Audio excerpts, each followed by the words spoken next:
आज आपण 12 ज्योतिर्लिंगापैकी भीमाशंकर ज्योतिर्लिंग याबद्दल माहिती घेणार आहोत. हजारो वर्षापूर्वीची गोष्ट आहे. सह्याद्रीच्या आजूबाजूला प्रदेशात एक प्रभावशाली विधवा स्त्री राहत होती. ती अतिशय सुंदर होती. तिचे तेथील लोकांवर वर्चस्व होते. लोक तिच्याशी आदराने वागत. तिचा पडलेला शब्द झेलायला तत्पर असत. अडचणीत आलेला तिला सल्ला विचारित. ती लोकांना कामाला लावी. सर्व लोक चांगले करी. पण ती एक राक्षसीण होती. आपली समजूत आहे, राक्षस म्हणजे लांब दातांचा, मोठ्या नखांचा, भयंकर रूपाचा असला पाहिजे. ही भ्रांत कल्पना आहे. राक्षस म्हणजे खा प्या व मजा करा असे जीवन जगणारा, देवाला न मानणारा, भोगांना सर्वस्व समजणारा, अप टू डेट जीवन जगणारा जीव. ही स्त्री देखील अशीच भोगवादी जीवन जगणारी होती. तिचे नाव कर्कटी. तिला एक हुशार, चपळ, संवेदनशील व तिच्यावर अतिशय प्रेम करणारा मुलगा होता. त्याचे नाव भीम. या भीमाला एवढेच माहीत होते, आपली आई एक महान स्त्री आहे. सर्व लोक तिला नमस्कार करतात. ती सर्वांचे अश्रू पुसते. दुसऱ्यांचे अश्रू पुसणाऱ्या आपल्या आईच्याही नेत्रात अश्रू आहेत याची त्याला कल्पना नव्हती. कर्कटीचा भूतकाळ अतिशय सुंदर व सोनेरी होता. या भूतकाळाचे स्मरण होताच तिच्या नेत्रात अश्रू तळपत. त्यावेळी अगदी बाजूला कुणाला दिसणार नाहीत अशा जागी बसून ती रडे, अश्रू ढाळीत, आपले दुःख हलके करी. असाच एक दिवस तिला तिचा भूतकाळ आठवला. एका वृक्षाच्या पाठीमागे ती जोरजोरात हुंदके देऊन रडत होती. लहानग्या भीमाने अचानक ते दृश्य पाहिले. त्याचे मातृप्रेमी हृदय घाबरले. शेकडो जीवांना आधार देणारी आपली आई एखाद्या निराधार परित्यक्त स्त्रीसारखी अश्रू ढाळते. लहानग्या भीम धावत धावत आईजवळ आला. प्रेमाने तिचे अश्रू पुसले. तिला विचारले, आई, तू किती महान. शेकडो जीवांचे अश्रू तू पुसतेस व स्वतःच रडतेस. असे रडताना मी तुला कधीच पाहिले नाही. भीम, मला माझा भूतकाळ आठवला की त्या आठवणीने माझे हृदय भरून येते. तू लहान आहेस. तुला या साऱ्या गोष्टी समजायच्या नाहीत. जा, तू खेळ जा, कर्कटी म्हणाली. नाही आई, मी खेळायला जाणार नाही. प्रथम तू का रडतेस ते मला सांग. आई, तुला माझ्या वडिलांची आठवण येते का? मला खूप वेळा हीच आठवण सतावते. पण मी रडत नाही. आई, माझे वडील कोण, कुठे असतात, त्यांचे नाव काय? बालसुलभ प्रश्नांची त्याने खैरात केली. त्याच्या बालमनाला माहीत नव्हते, आपल्या या प्रश्नांनी आईचे दुःख वाढेल, तिच्या दुःखाला उमाळा येईल. लहानग्या भीमाच्या प्रश्नाने तिचे अश्रू मोकाट सुटले. त्या अश्रूंनी भीमाला न्हाऊ घातले. कर्कटी मनसोक्त रडली. आपल्या हृदयावरचा दाब हलका केला. भीमाला मांडीवर ओढले व म्हणाली, बाळ, ही आपल्या दुर्दैवाची कहाणी. ऐकायला तू अजून लहान आहेस. तू जरा मोठा हो, मग तुला सर्व काही सांगेन. पण भीमाने हट्टच धरला. आई, मी लहान नाही, मोठाच आहे. तू मला आत्ताच सांग, तू का रडतेस? भीमाच्या हट्टापुढे कर्कटी असहाय्य ठरली. आपली मनोव्यथा तिने भीमापुढे उघडी केली. बाळ, माझ्या वडिलांचे नाव तरकट होते. मोठ्या थाटात व डौलात त्यांनी विराट नावाच्या एका महान, शक्तिशाली व कर्तृत्ववान वीराबरोबर माझे लग्न केले. त्याच्या सहवासात असताना मला वाटे, इतके दूर असलेले आकाश माझ्या हाताला लागते. माझे जीवन अगदी आनंदाने भरलेले होते. विश्वाची साम्राज्ञी जे भावमय जीवन जगत नसेल ते तसले आणि अतिरमणीय, अति आनंदी जीवन मला लाभले. त्या आनंदाचे वर्णन होणार नाही. ते सारे चित्र शब्दात बांधणे कठीण आहे. दाटी दाटीने येणारे हुंदके आवरीत ती पुढे म्हणाली. विराट शूर होता. आकाशाकडे पाहून भगवान भगवान करीत बसणारा पैकी तो नव्हता. त्याच्याजवळ कर्तृत्व होते व शौर्यही होते. लात मारीन तिथे पाणी काढीन अशा प्रकारची मिजाज त्याच्या मस्तकात होती. ती अज्ञात शक्ती कुणाला माहीत आहे, कुणी पाहिले आहे? विराटची विचारधारा अशी होती व ती अगदी अचूक होती. जेथे बुद्धी पोचली नाही ती गोष्ट मांडणे व वेड्यासारखी भगवान भगवान करीत बसणे तुला तरी आवडते का? आणि बोलता बोलता कर्कटीने भीमाला मांडीवरून खाली बसवले. राक्षसी विचारांच्या लोकांचे देखील एक तत्वज्ञान आहे. त्यांची समजूत असते. भगवंत मानणारे सारे निर्बुद्ध असतात. त्यांच्या या विचारसरणीमागे फार मोठे कर्तृत्व आहे. ही आत्मलक्षी विचारधारा आहे. भीम, आमचे दिवस फारच सुखात चालले होते. भगवंताला मानणाऱ्या या साऱ्या दुबळ्या लोकांची कीव करावी असे मला वाटत होते. त्यांची संख्या सुद्धा फार मोठी होती. तुझ्या वडिलांनी अशा लोकांना कधीच महत्त्व दिले नाही.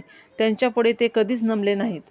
हे सारे दुबळे लोक ज्याला भगवंत भगवंत म्हणून हाक मारतात, तो राम एक दिवस येथे आला. तुझ्या वडिलांबरोबर त्याची झटापटी झाली. हे सारे दुबळे लोक ज्याला भगवंत भगवंत म्हणून हाक मारतात, तो राम एक दिवस येथे आला. तुझ्या वडिलांबरोबर त्याची झटापटी झाली. त्या निर्दय रामाने त्यांना ठार मारले. तिला एक जबरदस्त हुंदका आला. नेत्रातील जलधारांचा वेग वाढला. त्या आवेशात ती सांगू लागली, विराटाच्या मृत्यूबरोबर माझे सारे संसारसुख उद्ध्वस्त झाले. माझी सारी स्वप्ने छिन्नभिन्न झाली. मी विधवा म्हणून परत माहेरी आले. माझ्या आईवडिलांना खूप दुःख झाले. त्यांच्या अंतःकरणाला धक्का बसला. त्यांना वाटले एवढा कर्तृत्ववान व वीर जावई शोधला, पण या दाढी दीक्षितांना, ऋषीमुनींना ब्राह्मण लोकांनी त्यांना मारून टाकले. त्यामुळे त्यांच्याबद्दल माझ्या मनात चीड निर्माण झाली. या लोकांनी माझ्या पतीला मारावे हा विचार असह्य झाला. नैसर्गिकच या लोकांबद्दल माझ्या व माझ्या वडिलांच्या मनात तिरस्कार निर्माण झाला. त्यांच्याबद्दलचे वैर निर्माण झाले. त्या काळी सुतीक्ष्ण नावाचा राजा होता. तो या दुर्बळ संस्कृतीमध्ये लहानाचा मोठा झाला होता. तो ऋषींचे विचार मानत असे. स्वतःला अगस्तीचा शिष्य समजत असे. ऋषींनी सांगितलेले विचार मान्य करणे राक्षसांना आवडत नसे. त्यांचे विचार मानले तर जीवनामध्ये अंकुश येतो. हा अंकुश त्यांना नको होता. म्हणून ते ऋषींचे कट्टर द्रष्टे होते. त्यांचा पान उतारा कसा होईल हेच ते पाहत होते. ऋषी म्हणजे कोणी असामान्य नव्हते. आपल्यासारखेच त्यांनीही आपल्यासारख्या चुका केल्या आहेत असे बोलून राक्षस या ऋषींचे महत्त्व घटवीत असत. त्यांच्याबद्दलची श्रद्धा ढिली करत असत. त्या काळातही अशा या राक्षसांची संख्या काही कमी नव्हती. भीम, माझ्या वडिलांच्या मनात या लोकांबद्दल खूप चीड होती असे म्हणून कर्कटीने स्वतःची रामकहाणी पुढे चालू केली. बदला घेण्याच्या उद्देशाने ते सुतीक्ष्ण राजाकडे गेले. त्यांच्यात संघर्ष निर्माण झाला व एक दिवस त्यांनी माझे आईवडील मारून टाकले. बोलता बोलता कर्कटीचे डोळे पुन्हा पाणावले. नेत्रात जमा झालेले आसू पुसीत ती म्हणाली, माझ्यावर आकाश कोसळले. या जगात मी एकटी ठरले. या विश्वात आता माझे कोणीच उरले नाही. पती, आई, बाप सारे या भगवंताला मानणाऱ्या लोकांनी मारून टाकले. मी काही दुर्बल संस्कृतीमध्ये जन्माला आले नव्हते. कोणी अज्ञात शक्ती काम करीत असते असे मानणाऱ्या मूर्ख लोकांमध्ये जन्मले नव्हते. म्हणून त्या दिवसापासून या मूर्ख लोकांवरती बहिष्कार टाकला. या लोकांची पडछायाही पडणार नाही अशा स्थळी जाऊन वास्तव्य करायचे ठरवले. जे लोक श्रमजीवी आहेत, आकाशात राहणारी शक्ती मदत करते असले विचार ज्यांच्या कानापर्यंत पोहोचले नाहीत, उलट श्रमांना सर्वस्व समजतात, अशा लोकात जाऊन राहायचे असा निर्णय घेतला. त्याच्यासाठी पित्याचे घर सोडले व त्या जागी आले. इथे मला जे लोक मिळाले त्यांच्याबरोबर मी मैत्री बांधली. मी इथे स्थिर झाले. मी तरुण होते, रूपवती होते, पण कडक स्वभावाची होते. त्यामुळे आजूबाजूचे लोक मला दबून वागत, माझ्याकडे आदराने पाहत. माझा हात धरायची कोणाला हिंमत नसे. परंतु एका तरुणाने एका अज्ञात स्थानी एक दिवस माझा हात पकडला. त्याच्याशी झालेल्या बोलचालीवरून कळाले तो ऋषीमुनींचा कट्टा विरोधी होता. खुश झाले. आमच्यामध्ये प्रेम उभे राहिले व मी विवाहबद्ध व्हायचे ठरवले. आमचे दिवस खूप आनंदात जाऊ लागले. पण आई, त्या तरुणाचे नाव काय? आपल्या वडिलांचे नाव जाणण्याच्या हेतूने भीमाने विचारले. तो लंकेचा राजकुमार होता. त्याला कुंभकर्ण म्हणत. परंतु बाळ, काय सांगू तुला, तुझ्या आगमनाची माहिती मिळण्यापूर्वीच त्याला लंकेला जावे लागले. मी सुद्धा लंकेला जाण्याचा हट्ट धरला. त्यावेळी तो म्हणाला, घाबरतेस कशाला? वडील बंधूंना सांगून तुला मोठ्या थाटामाटात घेऊन जाईन. लंकेच्या राजकुमाराच्या भावी पत्नीला सामान्य स्त्रीप्रमाणे गुपचूप लंकेत घेऊन जाणे हे राजघराण्याला शोभणारे नाही. मला आश्वासन देऊन तुझे वडील निघून गेले. मी रोज त्यांच्या आगमनाची वाट पाहत असे, पण ते कधीच परत आले नाहीत. मात्र एक दिवस खबर मिळाली. नगरातून हाकलून लावलेल्या अज्ञात शक्तीला मानणाऱ्या कावेबाज रामाने रावणाबरोबर त्याचाही वध केला. बाळ, आता तूच माझे आशास्थान आहेस. ती स्फुंदून रडू लागली.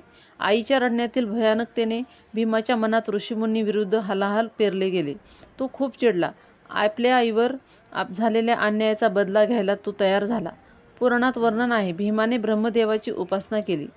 हे वाचताच बुद्धिवादी वर्गाला वाटेल, तो अज्ञात शक्ती मानित नाही, तो ब्रह्मदेवाची उपासना कशी काय करणार? आणि ब्रह्मदेव इतका भोळा नाही की उपासना करू लागला की त्याला पटकन शक्ती देऊन टाकेल. पुराणातील गोष्टी समजून घ्यायची आपल्या बुद्धीला सवय नाही. म्हणून अशी शंका निर्माण होते. जगाची जी आदिशक्ती आहे त्या शक्तीचे 3 भाग आहेत, निर्माण करणारा, पालन करणारा आणि संहार करणारा. मी काही निर्माण करू शकतो असा अहम निर्माण होतो तेव्हा तो ब्रह्मदेव. जे निर्माण केलेले आहे ते मी सांभाळीन, त्याचे पालन करीन असा अहम निर्माण होतो तेव्हा विष्णू व निर्माण झालेले त्याचा नाशही करीन असा अहम म्हणजे शिव. अशी परिभाषा कल्पून पुराणातील ही घटना वाचाल तर समजेल मी निर्माण करीन अशी जी शक्ती, त्या शक्तीची भीमाने उपासना केली. जगात न घडलेली गोष्ट मी बनवून दाखवीन या अहमशी तो एकरूप झाला. या जगातून ऋषीमुनींना, आकाशाकडे पाहणाऱ्या लोकांना कायमचे जावे लागेल. अशा प्रकारची भयदायी शक्ती मी निर्माण करीन अशा प्रकारचा त्याचा अहम होता. म्हणून त्याचे नाव भीमासूर पडले. मी काहीतरी करीन या भावनेच्या उपासनेच्या नादात तो वेद ऐकायचा बंद झाला. मी करीन त्याच्यात जबरदस्त शक्ती आहे. भीमासूर जेव्हा त्याच्या विचारीचा अधीन झाला तेव्हा तो अतिशय बेफाम बनला. ज्यांनी माझ्या आईला विधवा बनवले, ज्यांनी माझ्या वडिलांची हत्या केली, माझ्या आईच्या कुटुंबियांचा सत्यानाश केला, अशा आकाशातल्या देवाला मानणाऱ्या लोकांना मी जगू देणार नाही. अशा अहंतेने तो सर्वांसमोर उभा राहिला. मी जोपर्यंत उभा आहे तोपर्यंत कोण वेदघोष करतो व आकाशातल्या देवाच्या पाया पडतो हे पाहतो. व थोड्याच दिवसात त्याने ईश्वर विमुख समाज निर्माण केला. असा हा समाज निर्माण करायला त्याला खूप वेळ लागला. त्याने तऱ्हेतऱ्हेच्या युक्त्या केल्या असतील, मंदिरात घुसला असेल व यज्ञही केले असतील. हे राक्षस काय करणार नाहीत. भारतीय संस्कृतीचा सोनेरी इतिहास जोपर्यंत कानी पडत नाही तोपर्यंत भारत कसा आहे ते समजणार नाही. राक्षस ही काय चीज आहे हे कळणार नाही. भीमासूर ठिकठिकाणी विजय मिळवत गेला, ऋषीमुनींचा संहार करीत गेला, त्यांना भ्रमिष्ट करीत गेला. त्यामुळे सर्वत्र हाहाकार माजला. त्या काळी भगवंताला मानणारा सुदक्षिणा नावाचा निष्ठावर्ग राजा बाकी राहिला होता. मानव हा एक अजीब प्राणी आहे. एकाने केले की दुसरा करतो. ज्या बाजूला प्रवाहाचे वळण आहे त्या बाजूला वळताना त्याला वेळ लागत नाही. एक खड्ड्यात पडला की दुसरा त्याच्या पाठोपाठ पडलाच म्हणून समजा. अशा लोकांचा कुठलाही काळी तोटा होत नाही. समाजातील बहुजन वर्ग या जडवादाकडे वळलेला असल्यामुळे बाकीचे लोकसुद्धा एकाने केले की दुसरा करू लागतो. या न्यायाने जडवादाकडे खेचले जाऊ लागले. सारा समाज या वृत्तीचा बनला होता. ईश्वराविषयीचा भावच संपलेला होता. भीमासुराने प्रचंड शक्ती निर्माण केली. सर्व राजांना आपल्या अधीन बनवले. सुदक्षिण निष्ठावान होता. तोही भीमासुराच्या हाताने पराभूत झाला. भीमासुराने त्याला कैद केले व सह्याद्री पर्वतावर आणून ठेवले. त्याला बजावले, तू पर्वतावरून खाली उतरायचे नाहीस. आजच्या भाषेत सांगायचे झाले तर म्हणता येईल सुदक्षिण राजा नजरकैदी झाला. त्या दिवसापासून यज्ञकार्य बंद पडले. मी ऋषी आहे असे सांगू शकत नव्हते. भारताला अतिभयंकर दुरावस्था प्राप्त झाली. सात्विक लोकांचा प्रभाव नाश पावला. ते मूर्तीपूजा करू शकत नव्हते. कानाकोपऱ्यात अगदी अज्ञात स्थळी मूर्ती ठेवून त्यांच्याजवळ बसून आपले दुःख गिळीत होते. कोणाला मूर्तीचे दर्शन घ्यायचे असेल तर मूर्ती मिळत नव्हती. सल्ला विचारण्यासाठी ऋषींचा पत्ता लागत नव्हता. वेद म्हणणारा ब्राह्मण मिळत नव्हता. सात्विक लोक त्रस्त झालेले होते, दुःखी झालेले होते. त्यांचे आर्त रुदन सुरू होते. देवांनी त्यांना शांत करताना सांगितले, वेड्यांनो, असे रडून का कोठे भगवंत मिळत असतो. तुम्ही प्रयत्न करून थकत नाही तोपर्यंत भगवंत तुम्हाला मदत करणार नाही. तुम्ही प्रभूवर श्रद्धा ठेवून हिमतीने उभे राहा. तुमच्या विरोधकाजवळ श्रद्धा नाही. ते सर्व सत्ता व कीर्ती यांचे लालची बनले आहेत. पैशामागे धावत आहेत. तुम्ही सर्व एकत्र व्हा व सह्याद्री पर्वतावर जा. तेथे सुदक्षिण राजाला भीमासुराने नेऊन ठेवलेले आहे. त्यांच्यात हिंमत व शक्ती आहे. तुम्ही त्याला भेटा, त्याला तुमचा नेता बनवा व या राक्षसांचा संहार करा. सर्व सात्विक वृत्तीचे लोक एकत्र आले. रात्रीच्या वेळी सह्याद्री पर्वतावर खासगी बैठका होऊ लागल्या. प्रदोष पूजा होऊ लागली. भीमासुराच्या नकळत सह्याद्री पर्वतावर सात्विक वृत्तीच्या लोकांची शक्ती केंद्रित होऊ लागली. एक दिवस या केंद्रित शक्तीने बंड केले. भीमासुराला वाटले सुदक्षिण राजाला जिवंत राखले की आपण मोठी चूक केली. त्याने आपली चूक सुधारली जावी म्हणून प्रचंड सेना उभी केली व सुदक्षिण राजाचा संहार करण्यासाठी तो निघाला. त्या सैन्याचा विस्तार पाहून सुदक्षिण राजाला वाटले, या विराट सेनेबरोबर आम्ही मुठभर लोकांनी सामना करणे अगदी अशक्य आहे. या सैन्यसागरात आपण मुठभर लोकांचा ठाव लागणे शक्य नाही. सर्व सात्विकांचा संहार होणार. हे सर्व आपल्या रक्ताच्या शेवटच्या बिंदूचेही प्रभूच्या नावासाठी अर्धे सोडतील. सुदक्षिण खूप व्याकुळ झाला. त्याने अर्थ स्वरात भगवंताला हाक मारली व सांगितले, प्रभू, तुझे अस्तित्व टिकावे म्हणून हे एकत्र आलेले सर्व लोक मरायला तयार झाले आहेत. श्रद्धा व निष्ठा यांच्या बळावर ते शेवटच्या क्षणापर्यंत लढतील. प्रभू, आम्ही मरू याचे आम्हाला दुःख नाही, उलट आनंदच आहे. आम्ही हवनासाठी जन्मलो नाहीत. पण प्रभू, एकाच गोष्टीचे दुःख वाटत आहे. आमचा संहार होताच पृथ्वीवरील तुझ्याबद्दलची निष्ठा व श्रद्धा नाहीशी होईल. म्हणून भगवंत, आम्हाला दर्शन दे, मार्गदर्शन कर. या कर्तृत्ववान कर्मयोगाची निष्ठा पाहून भगवंताने विराट स्वरूपात त्यांना दर्शन दिले. भगवंताच्या नावासाठी मरायला तयार झालेल्या लोकांसाठी हुंकार केला. घाबरू नका. जगातील निष्ठा, श्रद्धा व अचलता या गोष्टी राक्षसाकडून नष्ट होणे शक्य नाही. भिवू नका, लढायला जा. तुमच्या पाठीमागे जबरदस्त शक्ती उभी आहे आणि ती म्हणजे डाकिन्या भीमशंकरम. त्याचा अपभ्रंश भीमाशंकर झाला. प्रभूच्या हुंकारातून प्रचंड जनशक्ती निर्माण झाली. त्यांच्या घामाचे व रक्ताचे ओहळ वाहू लागले. त्या ओहळांनाच आज आपण भीमा नदी म्हणतो. या भीमा नदीसाठी शेकडो संतांनी आपले जीवन सार्थकी लावले. मानवजात व संस्कृती यांचे पुनरुत्थान झाले. स्वतःचे सर्वस्व समर्पण केले. अशा या महान भीमा नदीच्या काठी सुदक्षिण व भीमासूर यांचे दारुण युद्ध झाले. भीमासूर मारला गेला. सुदक्षिण राजाच्या हातात सारे राज्य आले. तेव्हा तो म्हणाला, भगवान, या राक्षसांचा संहार करण्यासाठी तू आलास. त्यांनी जो सत्यानाश करायचा होता तो केलेला आहे. आता पुनर्निर्मितीसाठी, भक्तांचे सांत्वन करण्यासाठी तू इथेच राहा. जर तू संहारासाठी येतोस तर आशीर्वादासाठीही तू राहिले पाहिजेस. सुदक्षिण राजाच्या या विनंतीला भगवंताने मान दिला. भीमाशंकर तेथेच राहिला. त्यानंतर सुदक्षिण म्हणाला, प्रभू, आमचे मोठे भाग्य म्हणून तुझे दर्शन झाले. आमच्यापेक्षा अधिक तपश्चर्या करणारा नाही तुझे दर्शन झालेले नाही, पण आम्हाला झाले. कारण भीमासूर तो वीर होता. त्याने हे सारे बिघडवले, अडचण उभी केली व आम्हाला तुझे दर्शन झाले. जसे भक्तांच्या भक्तीकरिता भगवंताला यावे लागते, तसे शत्रूच्या प्रचंड शक्तीकरिताही भगवंताला यावे लागले. याचे स्मरण लोकांना राहावे म्हणून त्या भीमासुराचे नाव भगवंताच्या नावाला जोडले गेले. लोक विचारतात, हे ज्योतिर्लिंग कशासाठी? त्यांनी ध्यानात घ्यावे, हे ज्योतिर्लिंग भीमासूरला मारण्यासाठी. म्हणून या ज्योतिर्लिंगाचे नाव भीमाशंकर पडले. तुम्हाला ही कथा कशी वाटली? आवडली तर लाईक करा, शेअर करा, सबस्क्राईब करा. धन्यवाद.